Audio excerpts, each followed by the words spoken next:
तो दुनिया आपको सक्सेसफुल मानती है। ये जो वर्ड है ना औकात, ये हमारी हिंदी में ही होता है। इसलिए लोग बेचारे इंग्लिश में आंसर दे रहे थे, उनसे आया नहीं। लिमिट शिमिट लोगों ने कहा, पर लिमिट स्टेटस वो फील ही नहीं आता जो औकात का आता है ना। दैट इज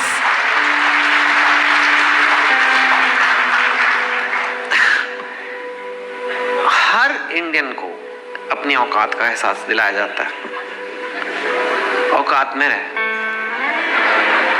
वो लड़की तुझसे नहीं पटेगी, औकात में रहे। अनूप जलोटा जी को भी किसी ने कहा होगा, पर उन्होंने पार की और आज सब उनकी बातें कर रहे हैं। बट ऑब्वियसली आपका पर्पस अलग है। I hope. औकात एक अजीब सा कॉन्स्ट्रक्ट है। हम सबके अंदर वो एक फीलिंग आती है कि मेरी इतनी औकात है और मैं औकात जितना बड़ा सपना ले सकता हूँ। मेरे पेरेंट्स की जितनी इनकम थी, जिस घर में वो रहते थे, जिस शहर से हम आए हैं, उससे 10-20% ऊपर का मैं सपना ले सकता हूँ। उससे 10 टाइम्स 20 टाइम्स का सपना मैं नहीं ले सकता। ये हमारे मन में फीलिंग डाली जाती है बहुत जल्दी से। लेकिन ट्रूली सक्सेसफुल आपको तब मानते हैं लोग, स्पेशली जो यहाँ बच्चे भी बैठे हैं, आपको तब मानेंगे जब आप थोड़ा सा औकात क्रॉस करोगे। और ये जो IIT का एग्जाम है ना, इससे ज्यादा बड़ा प्रूफ नहीं है कि आपने अपनी औकात क्रॉस की as a average student of India. You know, that is what it takes. उस लड़की ने अपनी औकात पार किया, इसलिए आपको वो ज्यादा सक्सेसफुल लगी स्ट्रेट अवे। वरुण ने भी किया, लेकिन वो उसका जन्म उसी घर में हुआ है, उसी लेवल में जन्म हुआ है, उसी लेवल को मेंटेन कर रहा है, थोड़ा इंप्रूव भी कर रहा है शायद। लेकिन it can not compare to the औकात के। और आपकी लाइफ में तो वही 100-200 लोग हैं जो आपके फ्रेंड्स हैं, रिलेटिव्स हैं, वो आपको तब ऊपर दिखेंगे जब आप अपनी औकात क्रॉस करोगे। So this exam is not just about physics, chemistry, maths. This exam is also a chance to show कि you can do it, you can cross your औकात and you can get success, right? मैं आपको अपनी औकात बताता हूँ। ये मेरे क्लास 10 के मार्क्स हैं। 76% मेरे मार्क्स आए थे। एंड मेरा घर भी एक मिडिल क्लास घर में हुआ था। अगर आपके पेरेंट्स बिलियनर है तो आपके 76 भी आए या 66 भी आए तो इतना कोई फर्क नहीं पड़ता। लेकिन मेरे को पड़ता था। क्लास 10 में आप कितने साल के होते? 15 साल के होते, ऐसे कुछ अराउंड दैट मच। और मेरे को याद है जब मेरा रिजल्ट आया था 76%, घर पे ऐसे रिलेटिव्स वगैरह, मामा जी वगैरह आए हुए हैं, मम्मी आई है, डाइनिंग टेबल पे लोग ऐसे बैठे, कोई मर गया है। अंदर आया, घर एकदम क्वाइट। चलो कोई बात नहीं, दिलासा देते ना लोग, चलो कोई बात नहीं। फिर एक बड़ी थॉट के बाद मामा जी ने बड़ी इंसाइटफुल बात की, चलो कुछ ना कुछ तो कर ही लेगा, कुछ ना कुछ। आई डोंट नो इसका क्या मैं मतलब निकालूं। चलो बेटे कोई बात नहीं, अब जाके सो जाओ तुम। मैं चला गया अपने रूम में सोने। कुछ ना कुछ तो करना है। तो कुछ कर रहा था। मैंने कहा मैं प्लान बनाता हूँ अपनी लाइफ का, क्या करूंगा मैं। उस टाइम ना इंडिया में STD बूथ्स बड़े नए नए आए थे। यू नो, STD बूथ आप लोगों को पता भी नहीं है, यंग जनरेशन को STD बूथ क्या होता है। पर हमें अगर यहाँ से पूना फोन करना है तो लाइन में लगना पड़ता था एक दुकान पे लॉन्ग डिस्टेंस कॉल्स के लिए। अब कोई व्हाट्सएप कॉल नहीं होता था तब। आज तो होते भी नहीं STD बूथ, पता नहीं क्या कर रहा होता मैं, शायद जियो के सिम कार्ड बेचता या। पर मेरे को लगा STD बूथ खोलूंगा मैं, और मैं बहुत अगर स्मार्ट हो गया तो 2 STD बूथ हो जाएंगे मेरे, और अगर बहुत ज्यादा हो गया तो 4 खोल दूंगा, तो मतलब लाइफ सेट है। तो अगले दिन जाके मैंने फिर डाइनिंग टेबल पे अपना प्लान बनाया कि मेरा ये प्लान है, मेरे को STD बूथ खोलने हैं और मैं बहुत मेहनत करूंगा, 2 से 4 लेके जाऊंगा। देखा लोगों ने मेरा ऊपर नीचे, औकात मेजर हो रही है कि ये सपना बराबर है औकात के कि नहीं। हाँ ठीक है, कर सकता है, ये कर लेना। That was the dream, that was decided. और जाओ फिर सो जाओ तुम। फिर मैं सोने गया। मैंने कहा यार ये तो बड़ी चोर की औकात का ठप्पा लग गया मेरी पीठ पे। 76% जैसे टैटू करा लिया है, और ये भी हो गया कि अभी तुम्हें करना क्या लाइफ में, और तुम 15 साल के हो, और पूरी लाइफ में तुम्हें क्या करना है, एसटीडी बूथ खोलना है, ये तुम्हारा है, इसके बाद कोई तुमसे कभी कुछ नहीं कहेगा। अब सब कुछ तुम्हें करना है, अब तो यही है। मैं कहा यार कुछ तो करना पड़ेगा कि लोग मुझे मुड़ के दोबारा देखें, नहीं तो मैं वो बन गया जैसे फैमिली में जो कजन होते हैं ना, जो शादी में जाते हैं तो ऐसे आपको बाकी कजन, अरे ये देखो ये मेडिसिन कर रहा है, अरे ये इंजीनियरिंग कर रहा है, और तू कितने रसगुल्ले खाएगा।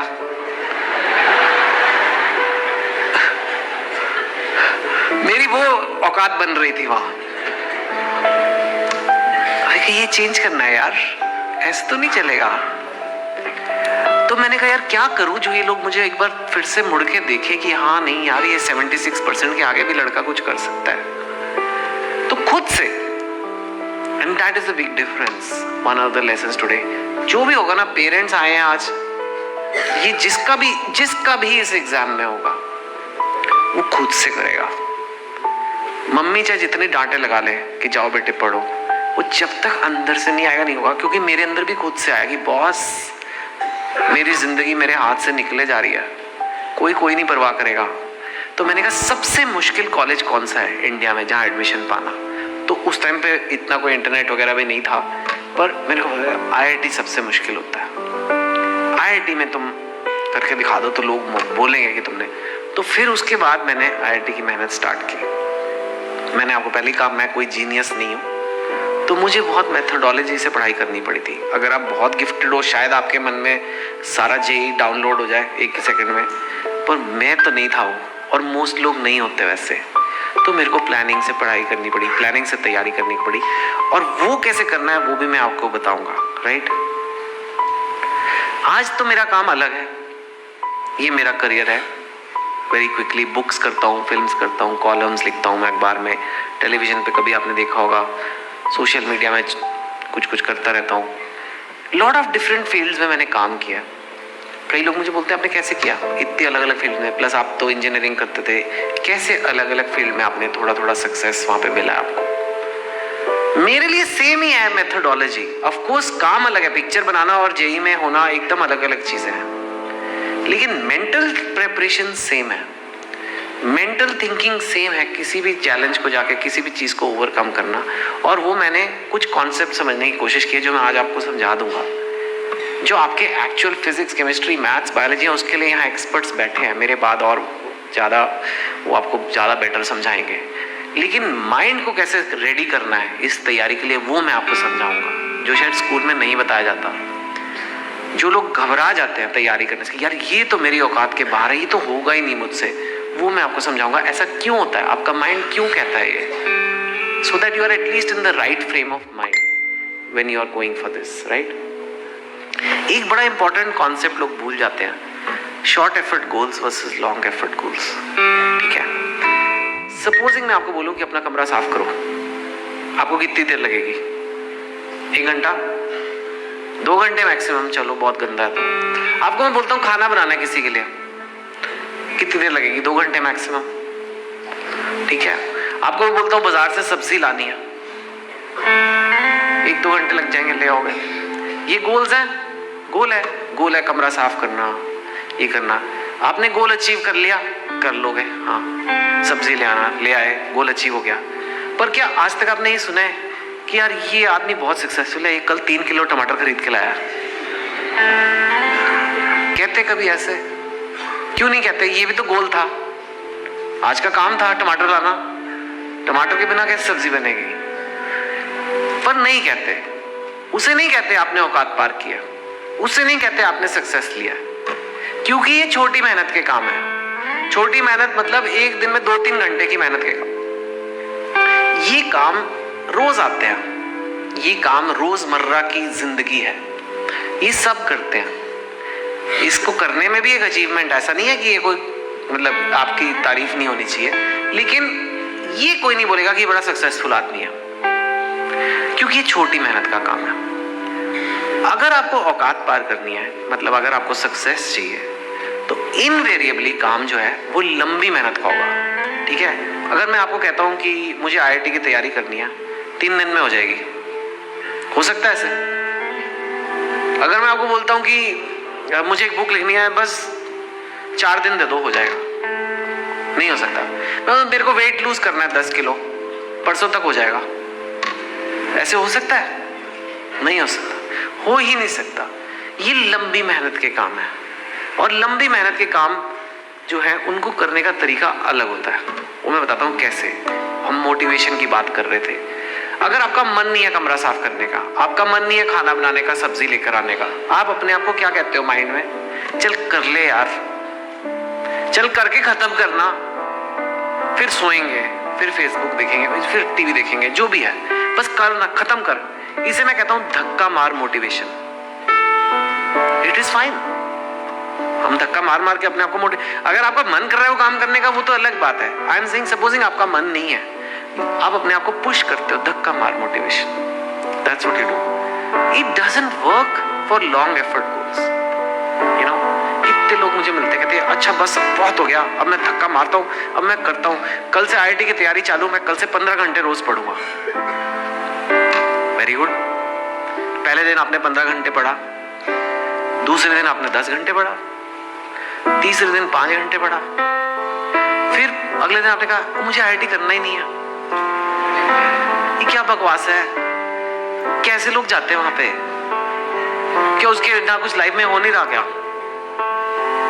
देखो क्या हुआ, आपके माइंड ने आपके साथ गेम्स खेले, आपके माइंड ने आपके साथ गेम्स खेले और कहा कि तू कट ले बॉस, ये बहुत मुश्किल काम है, ये तेरे बस का नहीं है, तो जीनियस लोग करते हैं। बिकॉज आप धक्का मार स्टाइल लगा रहे हो लंबी मेहनत के काम पे। प्रॉब्लम ये हो रही है। एक और एग्जांपल, आप जरूरी नहीं है ये IIT में तो खैर है ही, आप डाइटिंग चालू करो, just to explain the point. आज से बस डाइटिंग चालू है, शाम को पार्टी हो गई, गुलाब जामुन आ गए, लोगों ने कहा टेस्ट तो कर लो, बड़ा फेमस। इंडिया के आधे कैलोरीज तो टेस्ट में आ रहे हैं, खा थोड़ा ना रहे हम तो टेस्ट कर रहे थे। और फिर अगले दिन सुबह एक्सरसाइज जाना था और ये डाइटिंग मेंटेन करनी थी, पर अरे यार कल रात को पार्टी में मैंने खा ही लिया है, चल अब मैं पराठे खा ही लेता हूँ। अब तो खराब हो ही गई है डाइट। यू नो ये क्या है इक्विवेलेंट? आप सड़क पे जा रहे हो और आप कीचड़ में गिर गए और आपने कहा अब मैं गिर ही गया हूं तो थोड़ा और लोट लेता हूं, अब मेरी पढ़ाई खराब हो ही गई है, मैं JEE की तैयारी छोड़, अब छूट ही गई है 1 हफ्ते से, तो चल छोड़ो अभी मेरे को करना ही नहीं है। That is not what you do. आप कीचड़ में गिरते हो और अगर गिर गए तो उठोगे, नहाओगे, नए कपड़े पहनोगे और फिर चल पड़ोगे। That is what a lot of people can't do, because this is the लंबी मेहनत में यही करना पड़ता है। ये इतनी देर का काम है कि आपको ये सब सीखना पड़ेगा कि अगर मैं गिरूंगा तो कैसे उठना है। ये छोटी मेहनत में नहीं करना पड़ता। छोटी मेहनत में तो आपको सब्जी लानी है, ले आए हो, ज्यादातर चांस ही नहीं है गड़बड़ होने का। इसमें होगा, आप तैयारी कर रहे हो, कभी कजन की शादी आ जाएगी, कभी इंडिया का मैच आ गया, कभी कुछ आ गया, अब आप बोलोगे मेरा कल खराब हो गया तो आज भी खराब कर लेता हूँ। That's not how you do it, right? So that is something to understand, this concept of short effort versus long effort goals. Again, this doesn't require physics, chemistry, maths knowledge. This is mind. In anything in life, always remember this. कुछ बड़ा करना है, लंबी मेहनत करनी पड़ेगी, नहीं तो दुनिया नहीं मानेगी उससे। और वो लंबी मेहनत करनी है तो लंबी मेहनत करना सीखना पड़ेगा। ठीक है? तो ये लंबी मेहनत है, इसी से बिग अचीवमेंट्स आती हैं। इसी से जो आज चीज आपको इम्पॉसिबल लगती है, इम्पॉसिबल नहीं होती है वो। उसका सिर्फ ये मतलब है 2 साल की मेहनत है, 3 साल की मेहनत है, right? Examples, writing a book, climbing a mountain and taking entrance exam. They are all same examples. Today we are talking about entrance exams. This is your stage in life. But जो mountaineer है उसको भी mental preparation वही करनी पड़ेगी, right? आप 1 floor सीढ़ी चढ़ सकते हो, लेकिन आप माउंट एवरेस्ट आज नहीं चढ़ सकते। लेकिन अगर 2 साल आपको मैं ट्रेनिंग में लगा दूं, शायद चढ़ जाओगे। Same for IIT JEE preparation, आज आप नहीं कर सकते, लेकिन 2 साल आपको लगा दूं मैं सही तरीके से तो कर लोगे। That's how human beings are, and you have to believe that कि human beings ऐसे ही बेटर होते हैं। कोई भी लंबी मेहनत करके ही आगे बढ़ता है। कोई भी ऐसे नहीं है, किसी का तुक्का नहीं लग गया कि कोई कहां से कहां पहुंच गया।